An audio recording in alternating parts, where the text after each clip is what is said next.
Bon, d'ordinaire, je réponds jamais à des provocations, mais au fait, j'ai entendu ta vidéo, donc je vais te répondre à la régulière et je veux juste répondre à quelques interrogations que tu soulèves. Donc, essentiellement, effectivement, le peuple algérien se compte dans les rues les derniers jours.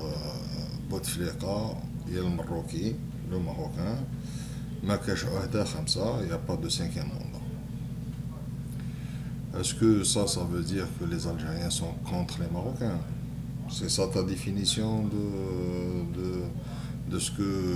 C'est ça ton analyse de ce que tu as entendu, donc je vais te répondre. Et en toute sincérité, je ne veux même pas rentrer dans la polémique Algérie, Maroc, Algérie. Moi, je suis d'origine algérienne. Je vis à Montréal, ça fait pratiquement 20 ans. Mes meilleurs amis, c'est des Algériens et des Marocains. Je n'ai aucun problème avec le Maroc, ni de près ni de loin. Je connais assez bien l'histoire pour ne pas me faire avoir. Et essentiellement, pourquoi ce slogan? Est-ce qu'il est anti-marocain? Il n'a rien à voir avec le Maroc. En scandant Bouteflika et al-Maroki, ce que le peuple algérien veut exprimer.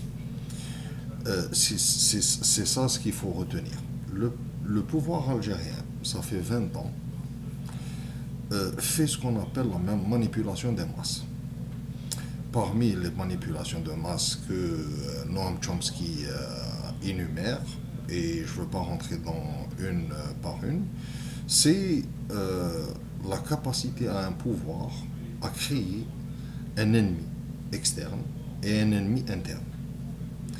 Et dès qu'une personne critique la démarche du pouvoir, il est automatiquement traité d'ennemi. Donc, d'où on crée comme l'ennemi interne, l'ennemi externe. Et dans la réalité, le pouvoir algérien et le pouvoir marocain, chacun il a besoin de l'ennemi. Donc, le pouvoir algérien a institué le Maroc comme étant un ennemi. Et le Maroc, je pense qu'il fait de même. Donc, je ne veux même pas rentrer dans la polémique parce que ça n'avance pas les peuples. Maintenant, si on regarde avec la loupe ce qui se passe en Algérie, c'est que les Algériens, ils ont bien ingurgité les éléments de manipulation de masse que voulait faire le pouvoir.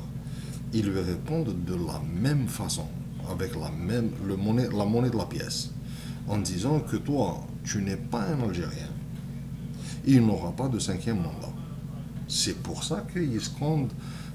Pourquoi la proximité? Parce que il aurait été né en Tunisie, ils auraient dit Tunsi.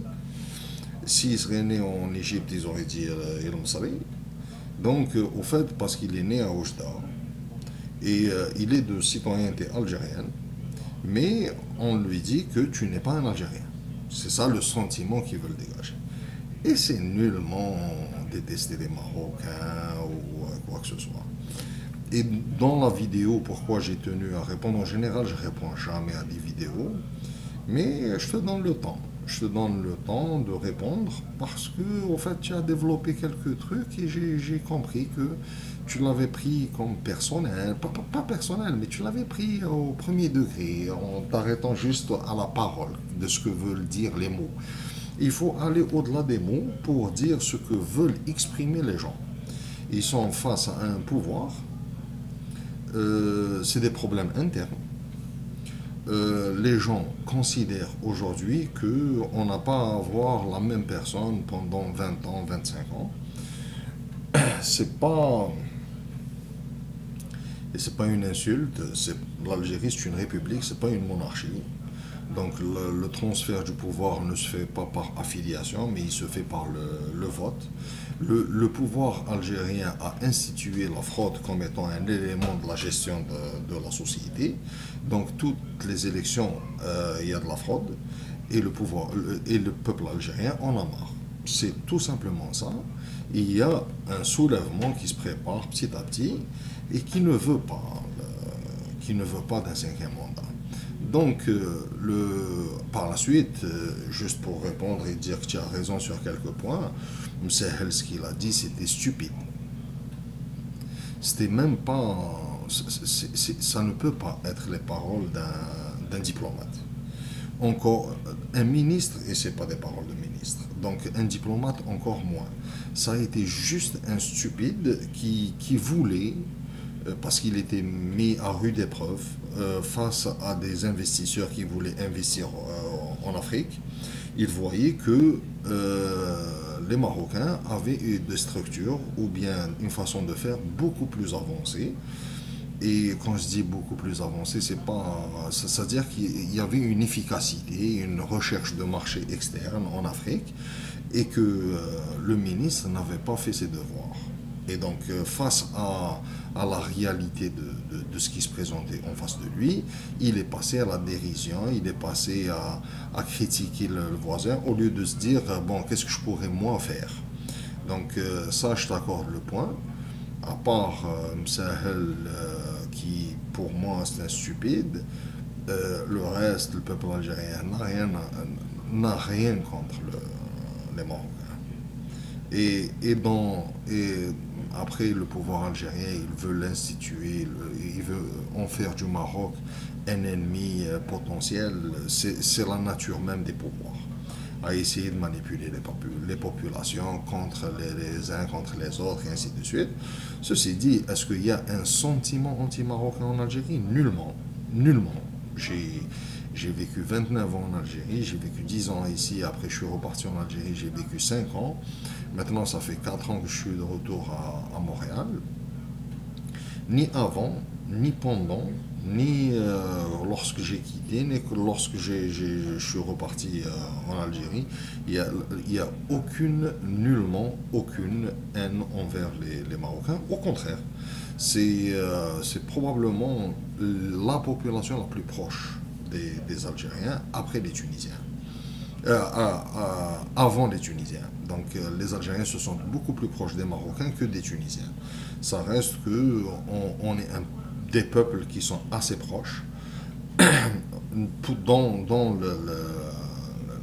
l'échelle émotionnelle. On ressent les Marocains plus proches que nous, plus proches de nous que les Tunisiens, mais on reste dans la même relation avec les Tunisiens et les Marocains. Donc il ne faut pas sombrer dans ce qui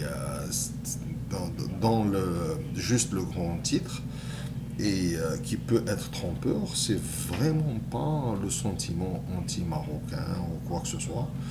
Maintenant, comme j'ai dit, le pouvoir, c'est dans sa nature de manipuler. C'est ce qu'il veut. Il veut créer une diversion.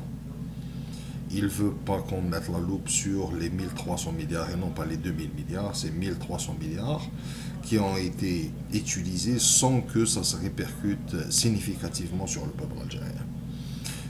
Ce qui a été fait, on aurait pu le faire avec beaucoup moins d'argent. Et si on allait dans une efficacité, on aurait pu être beaucoup plus efficace. Donc c'est ça ce que j'avais à dire. Par amitié à mes amis marocains, oui, mais aussi dans le souci de ne pas tomber dans le b.a.-ba de dire qui n'est pas bon, c'est pas le but.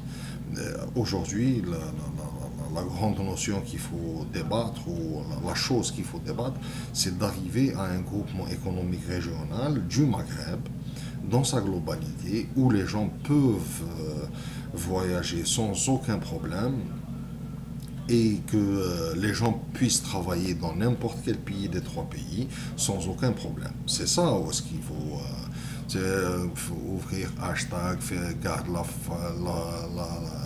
la frontière fermée. Est-ce que ça avance quelque chose? Est-ce que ça fait du Maroc plus développé, moins développé? Ça n'avance rien. C'est stupide. Je m'excuse du terme, le mot stupide est sorti, mais ça n'avance à rien. C'est pas le but. Donc, je t'ai répondu parce que je voulais pas que ça passe comme ça, sans qu'il y ait une réponse, sans qu'il y ait d'insultes. Loin de là, c'est juste une réponse correcte à une intervention qui a été presque tout à fait correcte. Donc, merci à vous et bonne fin de soirée. Allez, bye.